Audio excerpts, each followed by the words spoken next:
السلام عليكم ورحمة الله تعالى وبركاته. أعوذ بالله من الشيطان الرجيم. بفضل بسم الله الرحمن الرحيم. الحمد لله ذي الجلال والإكرام، والصلاة والسلام على أشرف الأنام سيدنا وحبيبنا محمد وعلى آله وصحبه وتابعيه الفخام.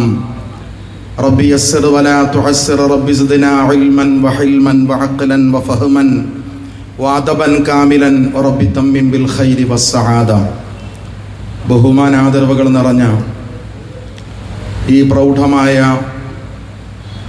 ഐക്യദാർഢ്യ പ്രാർത്ഥന സദസ്സിൽ അധ്യക്ഷത വഹിക്കുന്ന ആദരണീയരായ ടി.എം. സക്കീർ ഹുസൈൻ സാഹിബ് അവറുകൾ, ഇവിടെ സ്വാഗത ഭാഷണം നിർവഹിച്ച KMS മുഹമ്മദ് ഹാജി അവറുകൾ, പ്രമേയാവതരണം നടത്തിയ CY മീരാൻ സാഹിബ് അവറുകൾ, സമുദ്ഘാടന ഭാഷണം നിർവഹിച്ച ആദരണീയരായ ഉണമ്പള്ളി മുഹമ്മദ് ഫൈലി അവറുകൾ അടക്കമുള്ള ഈ സദസ്സിൽ വേദിയിൽ അനവധി മഹല്ലത്തുകൾക്ക് നേതൃത്വം നൽകുന്ന സമാദരണീയരായ ഉലമാക്കളുടെയും ഉമറാക്കളുടെയും അനവധി മഹല്ലുകൾക്ക് നേതൃപരമായ ചുമതലകൾ നിർവഹിക്കുന്ന ആദരണീയരായ ഉമറാക്കളുടെയും അനവധി പ്രസ്ഥാനങ്ങളുടെ നേതാക്കളുടെയും ഒക്കെ സാന്നിധ്യത്തെ കൊണ്ട് അനുഗ്രഹീതമാണ് ഈ സദസ്സ്. ധാരാളം മുത്തഅല്ലിമീങ്ങളും ഈ മജ്ലിസിൽ സംബന്ധിക്കുന്നുണ്ട്.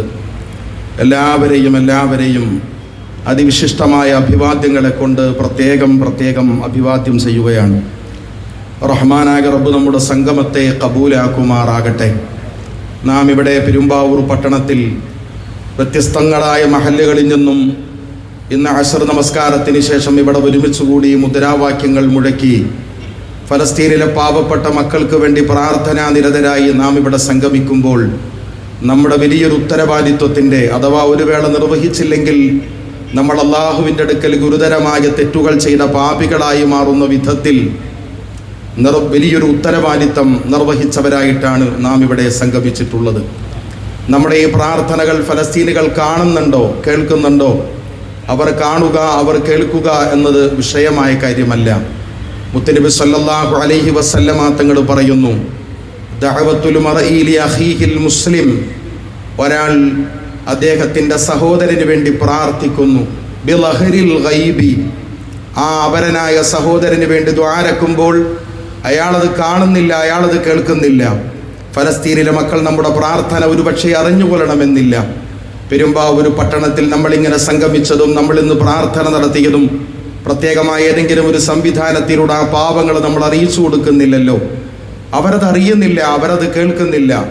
ആ കേൾക്കാത്ത സ്വഭാവത്തിൽ മറഞ്ഞിരിക്കുന്ന സന്ദർഭത്തിൽ ഒരാൾ തൻ്റെ സഹോദരന് വേണ്ടി പ്രാർത്ഥിച്ചാൽ ആ പ്രാർത്ഥന പ്രത്യേകം മുസ്തജാബത്തുൻ, റബ്ബിൻ്റെ അടുക്കൽ പ്രത്യേകമായ ഉത്തരമുള്ളതാണെന്നു മാത്രമല്ല, ആ പ്രാർത്ഥിക്കുന്ന പ്രാർത്ഥകന്റെ സവിധത്തിൽ അള്ളാഹു പ്രത്യേകമായൊരു മലക്ക് കൊണ്ട് ഭരമേൽപ്പിക്കും.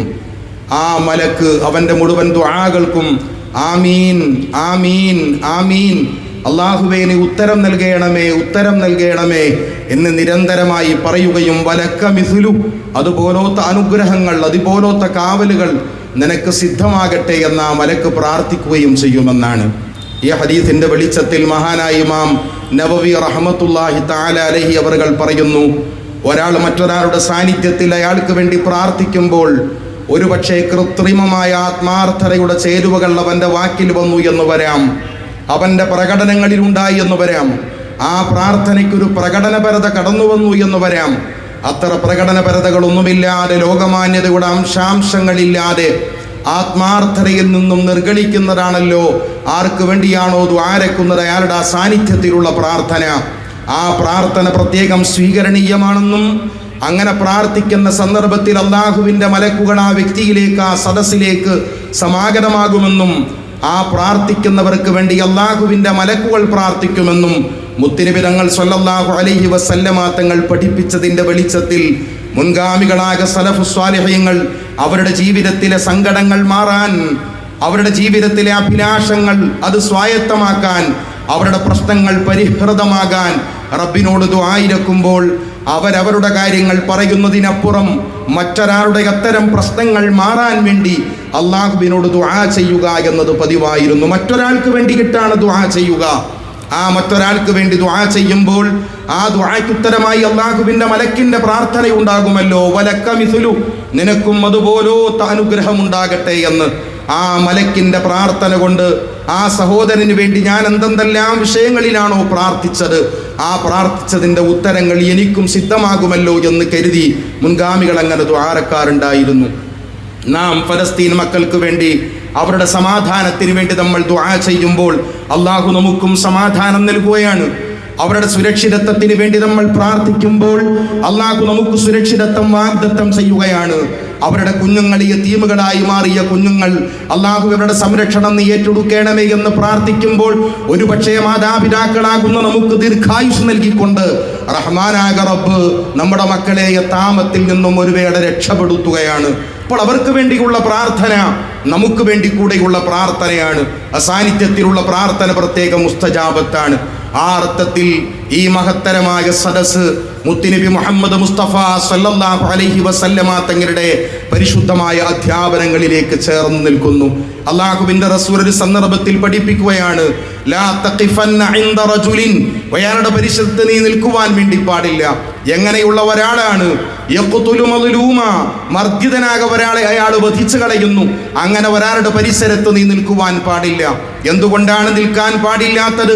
ഫഇന്നൽ ലഅനത തൻസിലു അലാ മൻ ഹദറ വലം യദ്ഫഅ അൻഹു. അങ്ങനെ ഹാജറായാൽ ആ കൊലപാതകിയുടെ സമീപത്ത് ദുർബലനാക മർദ്ദിതനാക ഒരു സഹോദരനെ കൊലപ്പെടുത്തുമ്പോൾ അത് തടയാൻ അവസരമുണ്ടായിട്ട് തടയാതെ ആ അതിക്രമപരമായ പ്രവർത്തനത്തിൽ ഏതെങ്കിലും ഒരാൾ സാന്നിധ്യപ്പെട്ടാൽ അവന്റെ മേൽ അല്ലാഹുവിന്റെ ശാപം വന്നു പതിക്കുന്നതാണ്. അല്ലാഹുവിന്റെ റസൂൽ വീണ്ടും പറയുന്നു, വലാ തഖിഫന്ന ഇൻദ റജുലിൻ യദ്രിബു മദ്ലൂമ, ഒരു മർദ്ദിതനായ സഹോദരനെ അടിക്കുന്ന ഒരു അക്രമകാരിയായ ഒരാളുടെ പരിസരത്ത് നീ നിൽക്കുവാൻ പാടില്ല. കാരണം ഫഇന്നൽ ലഅനത തൻസിലു അലാ മൻ ഹദറ വലം യദ്ഫഅ അൻഹു. കാരണം പാവപ്പെട്ട മർദ്ദിതനായ ഒരാളെ ക്രൂരമായി മർദ്ദിക്കുന്ന ഒരാളുടെ പരിസരത്ത് നീ നിൽക്കുകയും അതിനെ നീ തടയാതിരിക്കുകയും ചെയ്താൽ അവിടെ അള്ളാഹുവിന്റെ ശാപം ഇറങ്ങുന്നതാണ് എന്ന് മുത്തുനബി മുഹമ്മദ് മുസ്തഫ സല്ലല്ലാഹു അലൈഹി വസല്ലം നമ്മുടെ മുമ്പിൽ നമ്മുടെ സാന്നിധ്യത്തിൽ എന്ന് പറയുമ്പോൾ സാന്നിധ്യത്തിന് പല തലമുണ്ടല്ലോ, പല തട്ടുണ്ടല്ലോ, വിനിമയത്തിന്റെ പല സംവിധാനങ്ങളുമുണ്ടല്ലോ. ഇന്ന് ലോകത്തിന്റെ മട്ടുപ്പാവിൽ, ലോകത്തിന്റെ മുമ്പിൽ, ലോകത്തിന് ദൃശ്യമാകുന്ന സ്വഭാവത്തിൽ ഫലസ്തീനിലെ മക്കൾ വല്ലാതെ ഉപദ്രവിക്കപ്പെടുമ്പോൾ അവർ അരുങ്കൊലക്ക് വിധേയമാകുന്ന സന്ദർഭത്തിൽ അരുത് എന്ന് പറയുവാൻ, പാടില്ലെന്ന് പറയുവാൻ, ആ പാവങ്ങളോട് ഞങ്ങൾ ഐക്യദാർഢ്യം പ്രഖ്യാപിക്കുന്നു എന്ന് പറയുവാൻ നമുക്ക് സാധിക്കാതെ പോയാൽ അള്ളാഹുവിന്റെ ശാപം കിട്ടുന്ന ഗുരുതരമായൊരു പ്രവർത്തനമായി അത് മാറും. നമ്മെ സംബന്ധിച്ചിടത്തോളം ശാരീരികമായി അവിടെ എത്തിപ്പെടുവാനോ അവരെ സഹായിക്കുവാനോ ഒരു വേള നമുക്ക് സാധിച്ചു കൊള്ളണമെന്നില്ല. അതങ്ങനെയുള്ള തടസ്സങ്ങളെല്ലാം നമുക്കുണ്ടല്ലോ. അതെല്ലാം നമ്മെ സംബന്ധിച്ചിടത്തോളം നമ്മുടെ ആവതിന്റെ പരിമിതിയിൽ നിന്നുകൊണ്ടല്ല. നബി തങ്ങൾ സല്ലല്ലാഹു അലൈഹി വസല്ലമ തങ്ങൾ അതും വിശദീകരിച്ചിട്ടുണ്ട്. ഇസ്തിത്വാഅത്ത്, ആവത് എന്ന് പറയുന്നത് പലർക്കും പലവിധമായ സ്വഭാവത്തിലാണ്. എല്ലാവർക്കും ഒരുപോലെയല്ല അവന്റെ ഇസ്തിത്വാഅത്ത്, അവന്റെ ആവതുകൾ എല്ലാവർക്കും ഒരുപോലെയല്ല. നബി തങ്ങൾ പറയുന്നു, ഏതെങ്കിലും ഒരാൾ അവനെ സംബന്ധിച്ചിടത്തോളം കൈകൾ കൊണ്ട് തടയാൻ, ആയുധങ്ങളെ കൊണ്ട് തടയാൻ, ശരീരത്തെ കൊണ്ട് സാന്നിധ്യപ്പെട്ടുകൊണ്ട് തടയുവാൻ അവന് സാധിക്കുമെങ്കിൽ ഫലയുഗയ്യിറു ബിയദി, കൈകളെ കൊണ്ട് അതിക്രമം നടത്തുന്നവന്റെ കൈ പിടിച്ച് തിരിക്കാൻ, അവന്റെ മുഖത്തിന് പൊട്ടിക്കാൻ കരുത്തുള്ളവനാണെങ്കിൽ അങ്ങനെ തന്നെയാണ് പ്രവർത്തിക്കേണ്ടത്. അതല്ല നിനക്ക് കൈകളെ കൊണ്ട് തടയാനും ആയുധത്തെ കൊണ്ട് തടയാനും ശരീരത്തെ കൊണ്ട് ഇടപെടുവാനും സാധിക്കാത്ത വിധത്തിലാണ് സാഹചര്യത്തിന്റെ സംജാതത ഉള്ളത് എങ്കിൽ അവനവന്റെ നാവുകൊണ്ട് അരുതടോ നിർത്തടോ എന്ന് പറയുവാനെങ്കിലും അവനവന്റെ നാവുകൊണ്ട് സന്നദ്ധനാകേണ്ടതാണ്. ഇനി അവന്റെ കരങ്ങളെ കൊണ്ട് പ്രവർത്തിക്കാൻ, അവന്റെ ശരീരത്തെ കൊണ്ട് സാന്നിധ്യമാകാൻ, അവന്റെ സംഘശക്തി കൊണ്ടോ സായുധശക്തി കൊണ്ടോ ഇടപെടാൻ കഴിയാത്ത, വാക്കുകൊണ്ട് ഇടപെടാൻ കഴിയാത്ത ഒരു സന്ദർഭത്തിലാണ് അവൻ അകപ്പെട്ടു പോയതെങ്കിൽ അവന്റെ ഹൃദയത്തെ കൊണ്ടെങ്കിലും വെറുക്കാൻ അവൻ ശ്രമിച്ചിരിക്കണം. അതൊരു മുഅ്മിനിന്റെ ജീവിതത്തിലെ ഏറ്റവും അടിസ്ഥാനപരമായ ഗുണമാണ്. അതുപോലുമില്ലാത്തവനായി നീ മാറല്ല എന്ന് മുത്തുനബി മുഹമ്മദ് മുസ്തഫ സല്ലല്ലാഹു അലൈഹി വസല്ലം. ആ പാവങ്ങൾക്ക് വേണ്ടി പ്രാർത്ഥിക്കാതിരിക്കാൻ ആ പാപങ്ങളോട് ഐക്യദാർഢ്യം പ്രഖ്യാപിക്കാതിരിക്കാൻ, ആ പാപങ്ങൾക്ക് വേണ്ടി മുദ്രാവാക്യം മുടക്കാതിരിക്കാൻ, ആ പാപങ്ങൾക്ക് വേണ്ടി നിങ്ങൾ ഈ പ്രവർത്തിക്കുന്നത് ശുദ്ധമായ അതിക്രമവും തെമ്മാടിത്തവുമാണ് എന്ന് പറയാതിരിക്കാൻ നമുക്കെന്തു പറ്റി? അത് പ്രവർത്തിക്കുവാൻ മതപരമായ, മാനുഷികമായ, മാനവികമായ, ലോകൈകാടിസ്ഥാനത്തിലുള്ള ചിന്താധാരകളെ ഏതിനെ നമ്മൾ എടുത്താലും നമുക്കതിൻ്റെ ബാധ്യതയുണ്ട്. നോക്കൂ നിങ്ങൾ, ഇവിടെ മഹാന്മാരായ ഉലമാക്കൾ, അനവധി മഹല്ലുകൾക്ക് നേതൃത്വം നൽകുന്ന പണ്ഡിതന്മാർ ഈ മഹത്തായ സംരംഭത്തിന്റെ നേതൃനിരയിൽ വന്നു നിന്നുകൊണ്ട് മുദ്രാവാക്യം വിളിച്ചുകൊണ്ട് നിങ്ങളുടെ പിമ്പിലല്ല, നിങ്ങളുടെ മുമ്പിൽ നിന്നുകൊണ്ട് ഈ പ്രവർത്തനത്തിന് നേതൃത്വം നൽകുകയാണ്. എന്തുകൊണ്ടാണെന്നല്ലേ? അള്ളാഹുവിന്റെ റസൂൽ മുത്തുനബി മുഹമ്മദ് മുസ്തഫ സല്ലല്ലാഹു അലൈഹി വസല്ലമ തങ്ങൾ പറയുന്നു, റബ്ബിന്റെ ഒരു ഓർഡർ, ഒരു തീരുമാനം അള്ളാഹുവിന്റെ പരിശുദ്ധരായ മലക്കിലേക്ക് നൽകുകയാണ്. റബ്ബ് പറയുന്നു, ഒരു ഗ്രാമത്തെ, ഒരു നാടിനെ ഒന്നാകെ നശിപ്പിക്കണമെന്ന് അള്ളാഹുവിന്റെ ഓർഡർ ഉണ്ടാകുന്നു. ആ സന്ദർഭത്തിൽ അള്ളാഹുവിന്റെ മലക്ക് റബ്ബിനോട് ചോദിക്കുന്ന ഒരു ചോദ്യമുണ്ട്. അള്ളാഹുവേ, എപ്രകാരമാണ് അവരെ നശിപ്പിക്കുക? ഇന്ന ഫീഹിം അബ്ദൻ കഫുലാൻ ഇബ്ന ഫുലാൻ, ആ കൂട്ടത്തിൽ ഒരാളുണ്ടല്ലോ, അയാൾ നല്ല മനുഷ്യനാണല്ലോ, ലം യഅസിക തുർഫത ഐൻ, കണ്ണടച്ചു തുറക്കുന്ന സമയം പോലും നിന്നോട് പാപം പ്രവർത്തിക്കാത്ത, നിന്നോട് അരുതായ്മ ചെയ്യാത്ത, ഒരു സ്വാലിഹായ ഇൽമുള്ള, ഒരുപാട് സൽക്രമങ്ങളെ കൊണ്ട് ബന്ധപ്പെട്ട, കണ്ണടയ്ക്കുന്ന സമയം പോലും തെറ്റു ചെയ്യാത്ത സ്വാത്വികനായ ഒരാൾ ആ കൂട്ടത്തിലുണ്ടല്ലോ. അങ്ങനെയുള്ള ഒരു ഗ്രാമത്തെ ഒന്നാകെ നശിപ്പിക്കാൻ പാടുണ്ടോ എന്ന് മലക്ക് ജഗന്നിയന്താവായ തമ്പുരാനോട് സംശയം ചോദിക്കുമ്പോൾ അല്ലാഹു തആല പറയും, മഖരിബ് അലൈഹി വഅലൈഹിം, ആദ്യം അവരെയാണ് നശിപ്പിക്കേണ്ടത്, ആദ്യം അവർ നശിപ്പിക്കണം. എന്തുകൊണ്ടാണ് അവർ നശിപ്പിക്കണം എന്ന് പറയാൻ കാരണം? മറ്റൊരു ഹദീസിൽ കാണാം, പ്രവാചകന്മാർക്ക് സമാനമായ 18,000-ഓളം പണ്ഡിതന്മാർ ജീവിച്ചിരിക്കുന്ന ഒരു നാട്, ആ നാടിനെ ഒന്നാകെ നശിപ്പിക്കണമെന്ന് അല്ലാഹു പറയുന്നു. 18,000-ഓളം പണ്ഡിതന്മാർ, അമലുഹും അമലുൽ അംബിയ, അവരുടെ പ്രവർത്തനം അംബിയാക്കൾക്ക് സമാനമാണ്. പ്രവാചക പുങ്കവന്മാരെ പോലെ പ്രവൃത്തി കൊണ്ട്, വൈയക്തികമായ ഇബാദത്തുകളെ കൊണ്ട് ധന്യന്മാരായ ആളുകൾ അവരെ നശിപ്പിക്കണമെന്ന്, അവരടങ്ങുന്ന ഗ്രാമത്തെ, പട്ടണത്തെ നശിപ്പിക്കണമെന്ന് അല്ലാഹു കൽപ്പിക്കുമ്പോൾ ആയിഷ റളിയല്ലാഹു തആല അൻഹ ഉദ്ധരിക്കുന്ന ഹദീസിൽ നമുക്ക് കാണാം, മഹാരഥന്മാരായ സ്വഹാബാക്കൾ മുത്തുനബി തങ്ങളോട് സംശയം ചോദിക്കുന്നുണ്ട്, യാ റസൂലല്ലാഹ്, എപ്രകാരമാണ് 18,000-ഓളം അമലുകൾ പ്രവാചകന്മാർക്ക് സമാനമായ പ്രവർത്തനങ്ങൾ ചെയ്യുന്ന ഒരു സമൂഹത്തെ നശിപ്പിക്കുവാൻ എങ്ങനെയാണ് സാധിക്കുക? അതിന്റെ കാരണം എന്താണ്? ലിഅന്നഹും ലം യഗ്ളബൂ ഫില്ലാഹി ഫീ സബീലില്ലാഹ്, അവർ അല്ലാഹുവിന്റെ മാർഗ്ഗത്തിൽ അവർ രോഷപ്പെടാൻ തയ്യാറായില്ല. വലം യഅ്മുറൂ ബിൽ മഅറൂഫി വലം യൻഹൗ അനിൽ മുൻകർ, നല്ലത് ഒരു ഗുരുതരമായ അതിക്രമം സമൂഹത്തിൽ നടന്നപ്പോൾ അത് പാടില്ല, അത് നിർത്തണം, അതിനെതിരിൽ നമ്മൾ പ്രതികരിക്കണമെന്ന് സമൂഹത്തെ ഉത്ബുദ്ധരാക്കാൻ അവർ മുതിർന്നവരല്ല. അങ്ങനെയുള്ളവരെ കൊണ്ട് സമൂഹത്തിന് പ്രയോജനമില്ല, അവർ നശിപ്പിക്കണമെന്ന് അള്ളാഹുവിന്റെ ഓർഡർ ഉണ്ടാകുമെന്ന് മുത്തുനബി മുഹമ്മദ് മുസ്തഫ സ്വല്ലല്ലാഹു അലൈഹി വസല്ലമ തങ്ങൾ നമ്മെ പഠിപ്പിക്കുകയാണ്. പ്രിയമുള്ള സഹോദരരെ, അതാണ് നമ്മുടെ ഐക്യദാർഢ്യ സദസ്സിന്റെ അതിമഹത്തരമായ പരിശുദ്ധമായ ദീൻ നമുക്ക് മുമ്പിലേക്ക് വെക്കുന്ന ആത്മാവെന്ന് പറഞ്ഞാൽ, നമ്മൾ എത്രയോ സ്വാതന്ത്ര്യത്തോടെയാണ് നാം ഇവിടെ ഒരുമിച്ച് കൂടിയിട്ടുള്ളത്.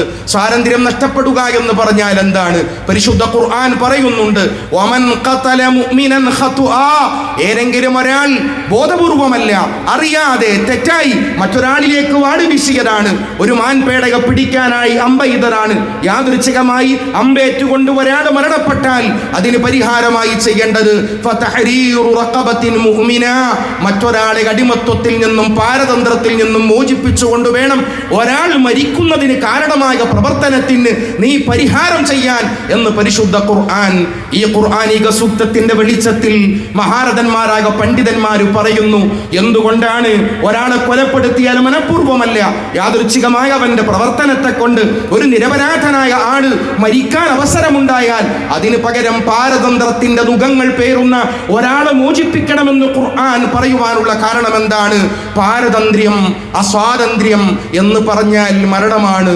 ഇവിടെ നടക്കാനുള്ള സ്വാതന്ത്ര്യമല്ല, പഠിക്കാനല്ല, കുടുംബത്തോടൊപ്പം പാർക്കാനല്ല, സഞ്ചരിക്കുവാനല്ല, സ്വപ്നം കാണുക എന്നത് മനസ്സുകൊണ്ട് നിർവഹിതമാകുന്ന ഒരു പ്രവർത്തനമാണല്ലോ. സ്വപ്നം കാണുക എന്ന് പറഞ്ഞാൽ അതിന് നമുക്ക് അമേരിക്കക്ക് പോകേണ്ടതില്ലല്ലോ, നമുക്ക് ബ്രിട്ടനിലേക്ക് പോകേണ്ടതില്ല, നമുക്ക് മക്കത്തുൽ മുകറമയിലേക്ക് പോകണ്ട, മദീനത്തുൽ മുനവ്വറയിലേക്കും പോകണ്ട. ഇവിടെ ഇവിടെ ഇരുന്നു കൊണ്ട് നമുക്ക് സ്വപ്നം കാണാൻ കഴിയും. പാരതന്ത്ര്യത്തിന്റെ മുഖം പേറുന്ന ചങ്ങലക്കെട്ടുകളിൽ ബന്ധനസ്ഥരായ സമൂഹമുണ്ടല്ലോ, അവർക്ക് സ്വപ്നം കാണുവാൻ പോലും അവകാശമില്ലാത്ത പാവങ്ങളാണ്.